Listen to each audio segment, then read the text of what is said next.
Alright, hello, and welcome back to Final Fantasy V, fan translation of the Super Nintendo ROM. Have to do it this way, like I've said before many a times, not only this series but other RPGs I've done playthroughs of. This original version was never released here in the US. As everybody know, as every Final Fantasy fan I'm sure knows by now, 33 years later. In the fall of 1992, we here in the West, as they call it, North America, we got the side game Mystic Quest at around this same time. Good game, but nowhere near as good as this one. So we kind of got the middle finger salute, yeah. Given the lack of sales for most RPGs in contrast to a Mario or a Zelda game, I guess they figured RPGs weren't big enough here, so they were going to try to work Americans into it, so that however you want to put that, RPG for beginners, Mystic Quest. Not like this one is really any more advanced than Dragon Warrior 3 on the NES. Actually earlier. By the time that made its way to America on the NES, it was March of 1992, just a half a year before this would have, had it been released here. So I don't know what they were thinking with that. Dragon Warrior 3 that also had the same kind of job class ability system.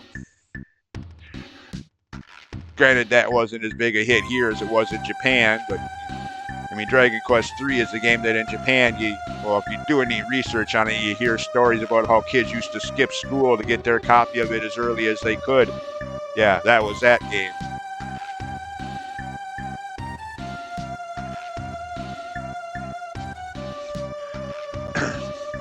Anyways, just point being, to this day, as I've said before, this original version has never been officially released here. Not even on Switch, Super Nintendo Online setup. And then they have the audacity to complain about people using emulators. Middle fingers to the gaming industry. You don't want us using emulators, then bring the originals. I mean, granted, yes, you could make an argument the pixel remasters are much better, and you'd be right in my opinion. I mean, I like the original, but yes, the pixel remaster of this game is far superior, sure. But for curiosity and nostalgia buffs, that might want to see what the original was like. Well, if you want to do that for this game, fire up that emulator. Anyways, enough said on that. Mid. Who's mid? Mid and Sid. Sure they're not twins instead of instead of grandfather, grandson? You sure they're not twin brothers? I mean, they have identical names like you'd imagine twins having.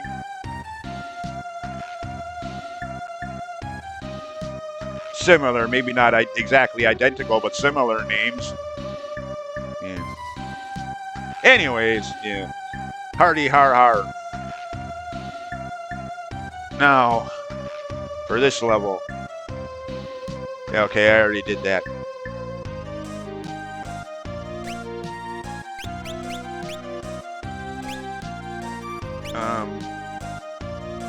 Darkness.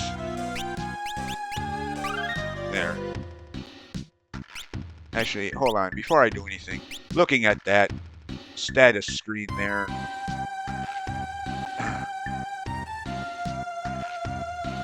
Go back outside.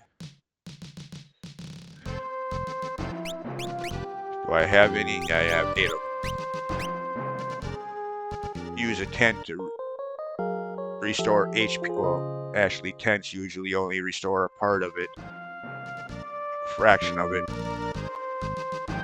Oh, okay, I guess it's different in this game. It's complete. At least with what little we have, I guess, but anyways, yeah.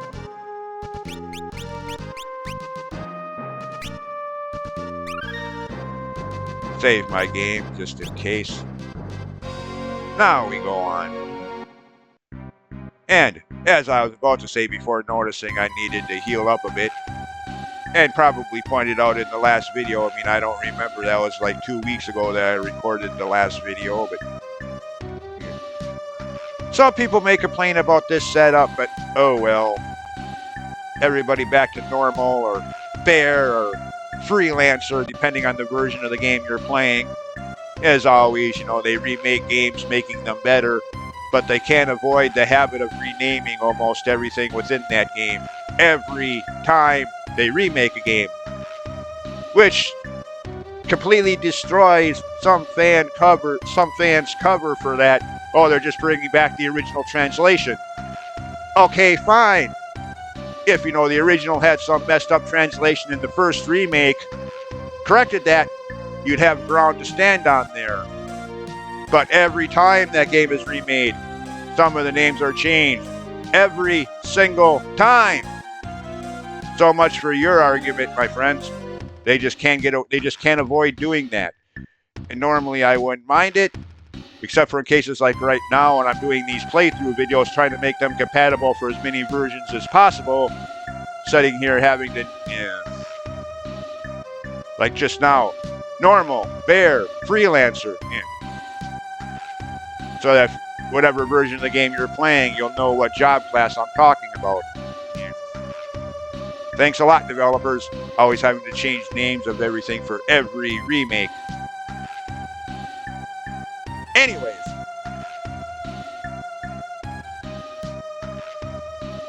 Everybody's got dual ability, or two-handed. Yeah, two-handed, both hands, whatever. For double the attack power. Yeah, okay. We're gonna keep Bart's with blue magic ability. See how powerful Aqua Lung, blue magic spell I learned in either the last video or the video before it. See if that's as useful in this game as its equivalent Aqua Lung will be in Final Fantasy VII. 5 years later in terms of original release, this 1992, Final Fantasy VII in 97. In Part 7, Aqua Lung was one of the more useful enemy skills in the entire game, especially the first half of it. Now let's see if its Part 5 counterpart is as useful. The rest of them either have white magic or black magic as their secondary ability. So that we can use magic if the situation calls for it, but I won't have to rely on it exclusively. Yeah. Anyways, with that pointed out, on we go. Man, that's a lot of books. I mean, I know this is a library and all, but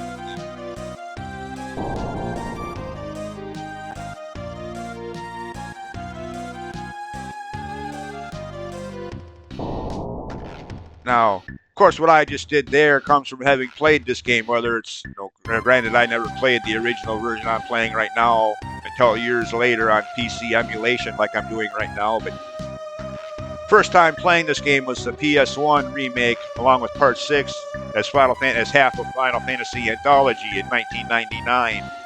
The first time this game was ever officially released here in any way. Then came the Game Boy Advance remake, and most recently the Pixel Remaster. Point being, in one version or the other, I've played this game so many times that I pretty much memorized my way through here. But on a first playthrough, you could argue this area is kind of, for lack of a better word, cryptic. I mean, I know gamers love to throw that word around a little too much lately about old games, but this is one of those cases where I can see that. I mean, on a first playthrough, how would you know to hit the A buttons while standing there like I just did? There's no indication that you could do anything there, at least not in the original. They might have fixed that in some of the subsequent remakes, like the aforementioned Pixel Remaster. I never really paid attention if they have any kind of notification there on that or not. But yeah.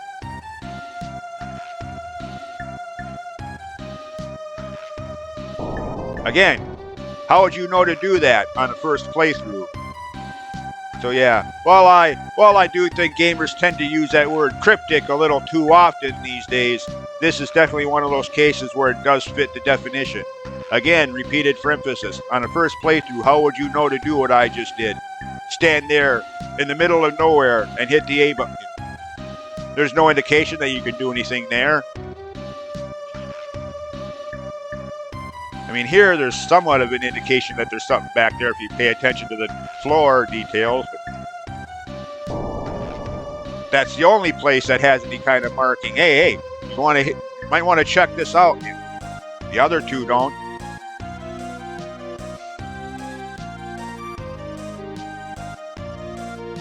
Wait a minute. I think I want to go.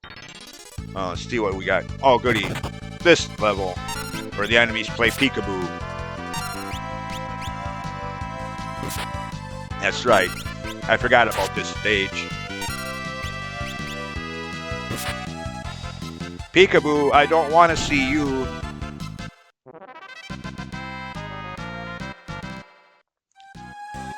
Of course, we're not getting any ability points.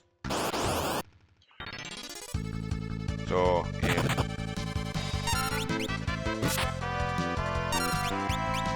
Which, to be honest, does kind of suck about this whole setup. I mean, in the aforementioned Dragon Quest III,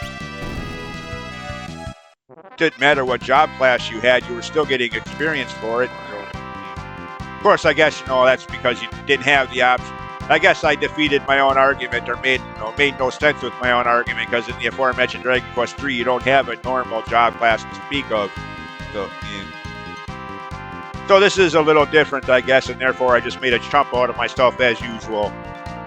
Take a number and stand in line, me. How many examples of me doing that? Making a complete jackass out of myself with my own commentary? Hee-haw. This is exactly why I say you shouldn't take anything I say too seriously, like when I get into my rants against Twilight Princess or Skyward Sword. Zelda fans who love those two games, pay no heed. What do I know?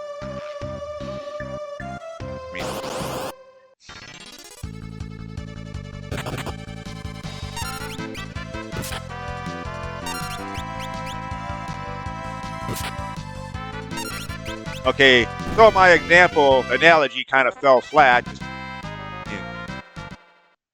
Still, point being, I do kind of wish you could still at least get one ability point per battle, regardless of what, even if I am the normal or bear or freelance or whatever. Again, whatever version of the game you're playing, whatever that job class is called in it.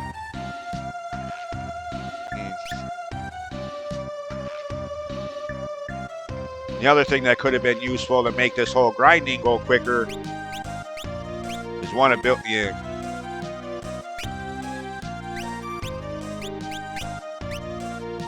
I mean, you got all these different job classes.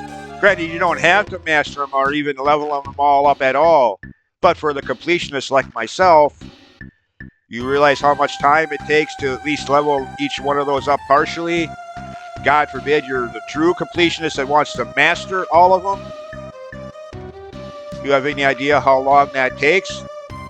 Without cheat codes or the pixel remaster to speed that up ×4? Good God. Even with the pixel remaster, to completely master some of those last ones takes an eternity when you need 999 ability points. And you only get 4. Yeah. I mean, again, granted, that's your own doing. The game doesn't require you to master any one of them, let alone all of them. Still, just the idea they could have made that a little quicker. Oh, well. Anyways, there is that door down there, but that's going to be a dead end if you go there right now. Instead, we want to go up here. Now, how am I doing on HP? Okay, I should be alright. What are you doing in a book?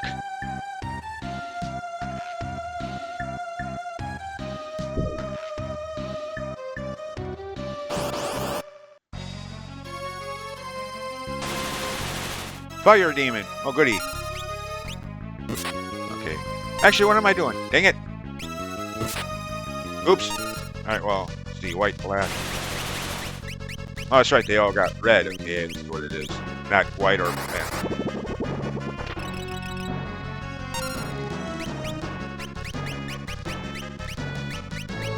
Ice tube.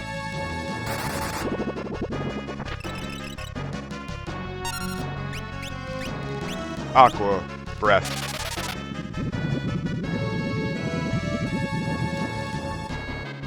I don't know if that's just because he's resistant to it, or just isn't that powerful in this game. Oh shit. Hello. Good thing I bought that one. Of course, I got Phoenix Down potions, I guess.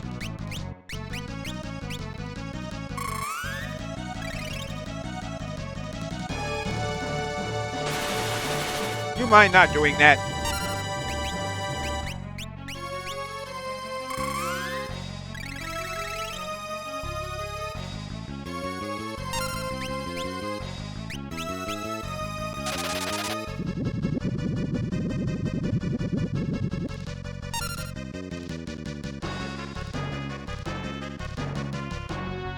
Big deal.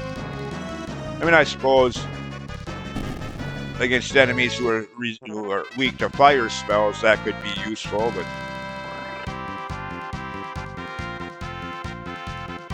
flame tech. Okay, whatever.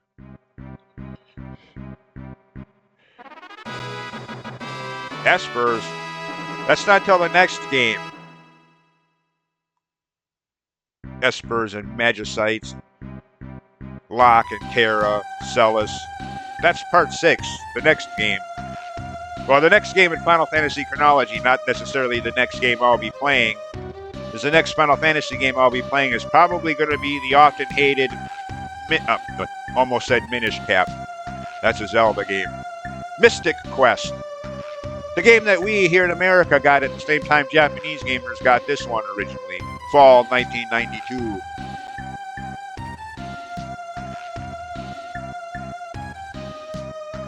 Anyways, now that we have Ifrit, now we go this way. Yeah, see, if you came here beforehand, you wouldn't get this dialogue.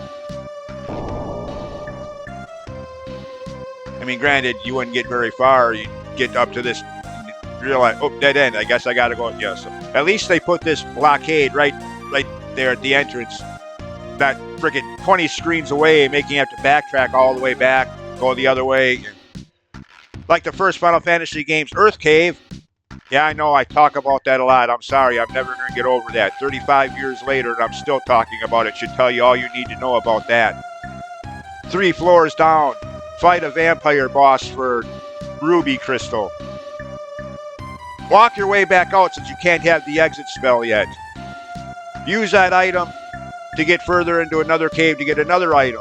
Then walk all the way back to the Earth Cave and walk all the way 3 floors back to where you fought the middle fingers to the developers who thought that was in any way, shape, or form acceptable.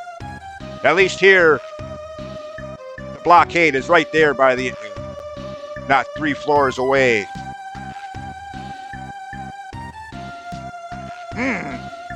Again, yeah, I know I talk about that all the damn time, but that's my only real gripe with the first Final Fantasy game. Is that part of it.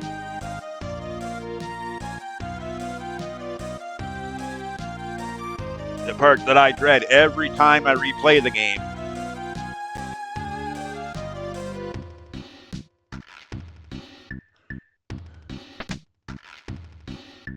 Okay, well.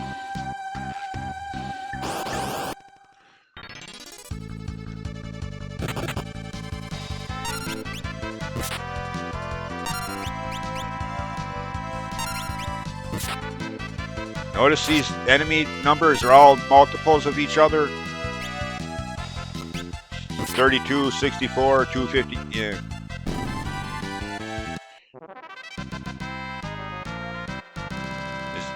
That's supposed to be some reference to computer memory size or something? 256 megabyte, blah, blah, blah. Oh, wait a minute, what's in that treasure chest over there? Oh well, screw it. I never said this was going to be a 100% playthrough. In fact, if I recall correctly, at one of the first few episodes, I pointed out that I'm not even going to try for 100%. Because some of the chests you have to go wait. Like any RPG, the Ultimate RPG included, Final Fantasy VII. Some of those chests you got to go way too far out of your way to get, and all that is the potion or Phoenix Down or some trivial trite that you could just buy at a shop. Why bother going in? If they want you to go all that way out of your way to get it, they should make it have something worth the effort. Yeah. Zelda games have that same problem.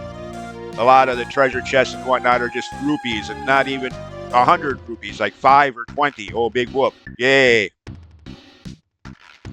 They want you to go all that way out of your way. They should have the contents of that chest be something worthwhile.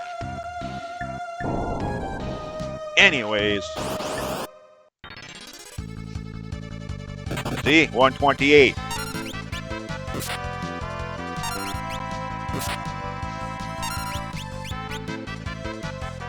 Divided by 2, 64. Yeah.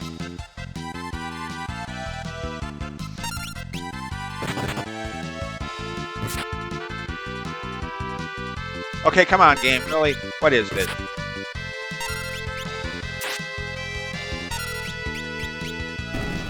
Finally.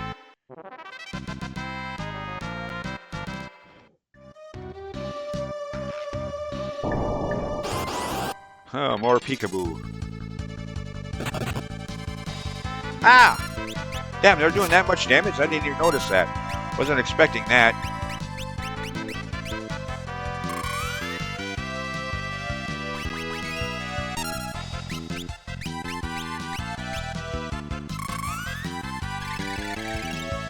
Guess I gotta pay attention. Wasn't expecting enemies to do that much damage, being at, we're at like what, level 20?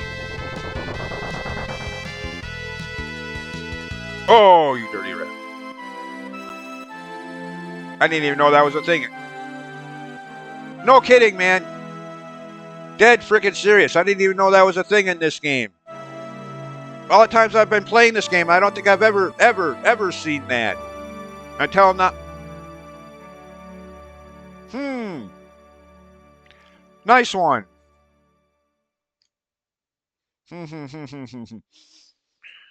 Well, even if I was attempting a deathless run, well, so much for that.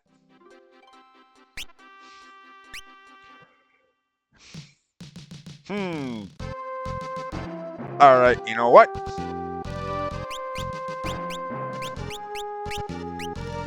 How many? Where is it today? Next level, 1249.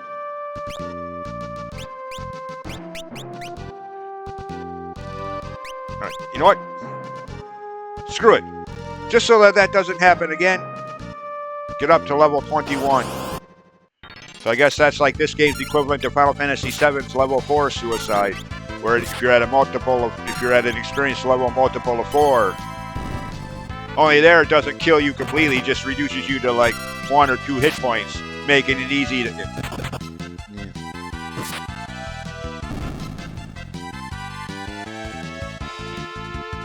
Seriously though, yeah.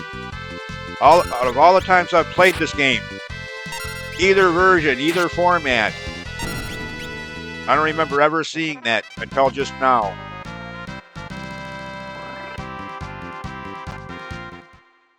Or if I did, nothing happened because I wasn't at a multiple of 5 experience level, so it didn't do anything. So therefore, I don't remember it for that reason.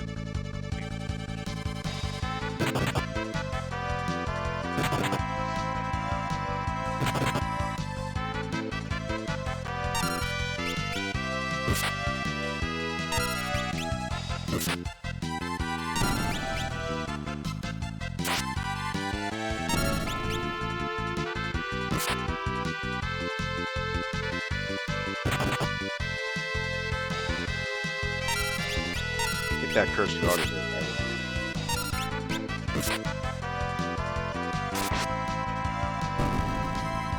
Okay, that reminds me.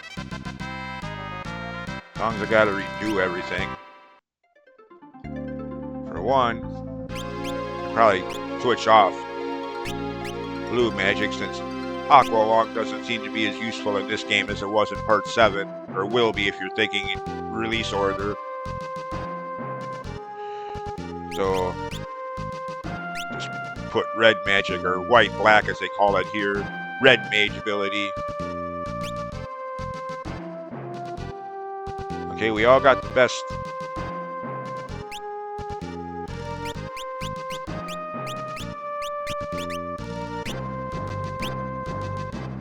Wait a minute, why she got that? Oh well, forget it, I don't care. As long as somebody has it, I guess it doesn't matter. Strength 46. Okay, maybe it does. Oh well, forget it, I'm not going to worry about that. As long as somebody has it equipped. Okay, he needs some more armor here.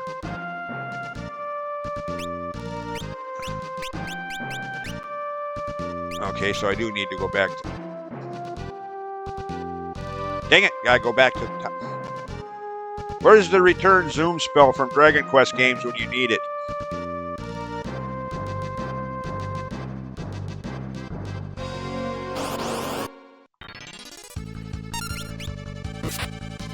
Need to get some more armor for the rest of my party. Or do I just need to equip it? Hold on, before I go any further back. Do I have it just in my inventory, just not equipped?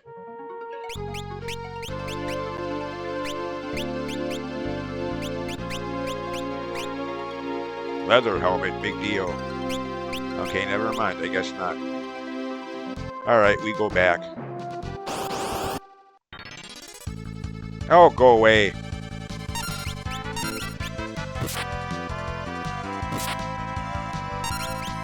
Your own chimera. Of course, it was Harpy. Final Fantasy VII. Basically the same enemy, graphics, price-wise. And then that little desert surrounding Gold Saucer. You needed the buggy to get to.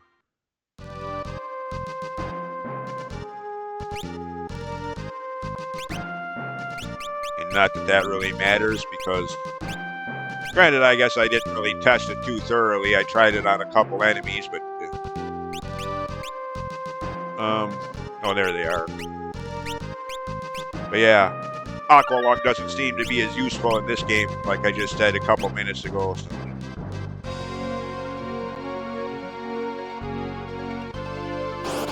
Oh well, this was the first game that had that, so.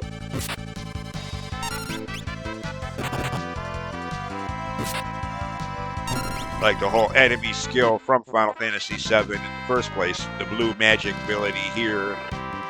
Basically the same concept, just a different name and a slightly different method of using it. But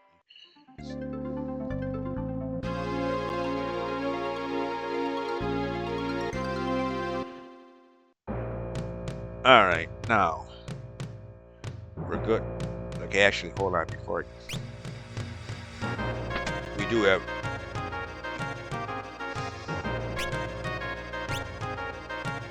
Oh, this one don't. That's right. This original version don't tell you that. Oh, there it goes. Okay. Yeah. Okay. We all. Wait a minute. Own 3. Oh yeah. Okay. Why not? Oh, that's yeah. Because Lena has the Ashura sword. Okay. Otherwise, it would be own 4 equipped, or equipped 4 own 0. Okay. So we got weapons. Weapons aren't the issue. Armor, on the other hand.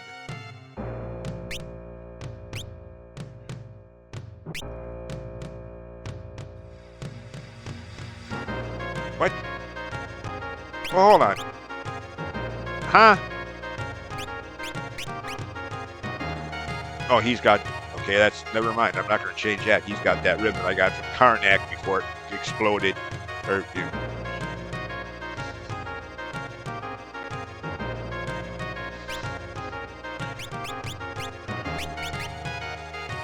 Oh, they all got leather.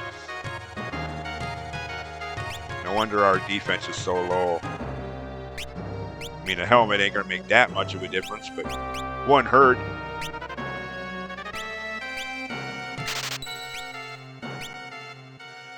Feather.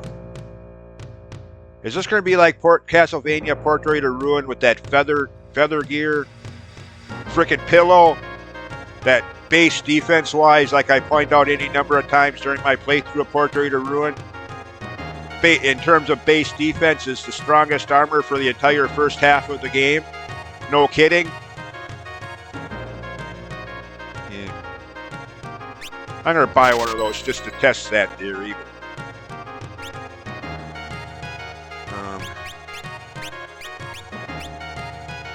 We already got one.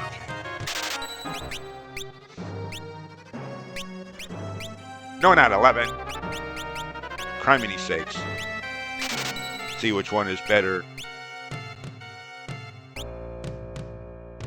Alright. Little experiment here. Seeing which one is actually better.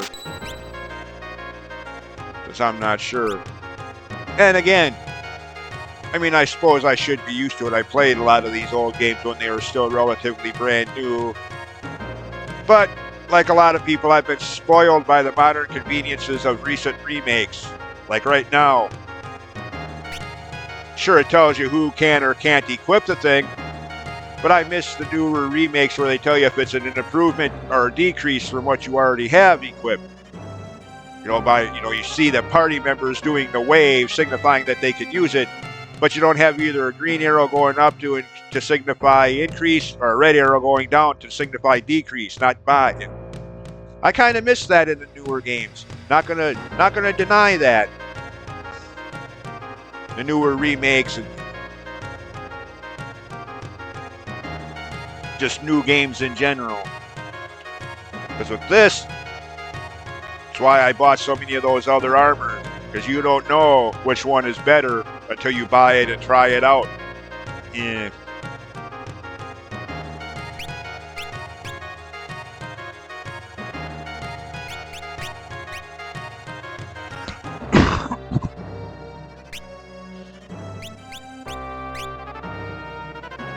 The mithril is better. Okay.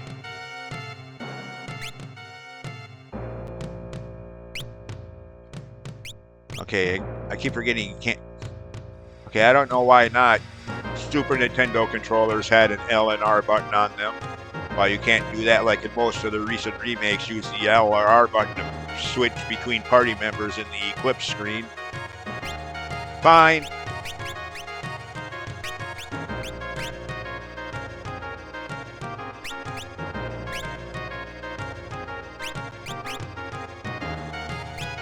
Okay, mid-throw is stronger than ever.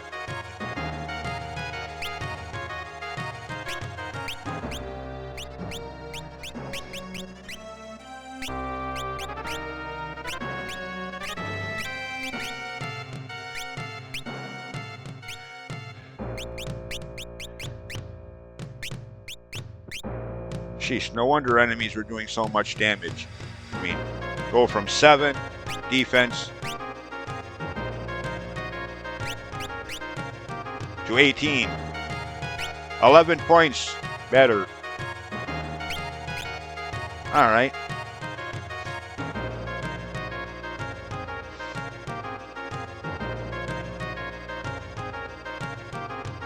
No wonder why I was having to heal so much.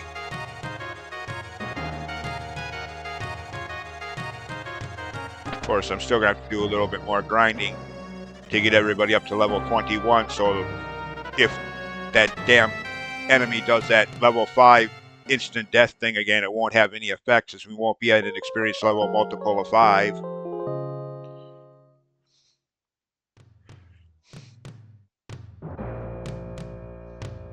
Have to remember that, not just for this next attempt going through that dungeon again, but for any subsequent replay of this game from now on. Don't go through that dungeon at level 20, 25, 30, 35, multiple of 5. Just in case. Or get instantly wiped out, regardless of how much HP you have. Just instant. Never make that mistake again. Sneaky game developers. Anyways, that's gonna have to do it for this video. 'Cause, yeah, already 34 minutes in. So, come on. As always, thanks for watching and putting up with my sometimes annoying commentary, and we'll see you next time. Bye.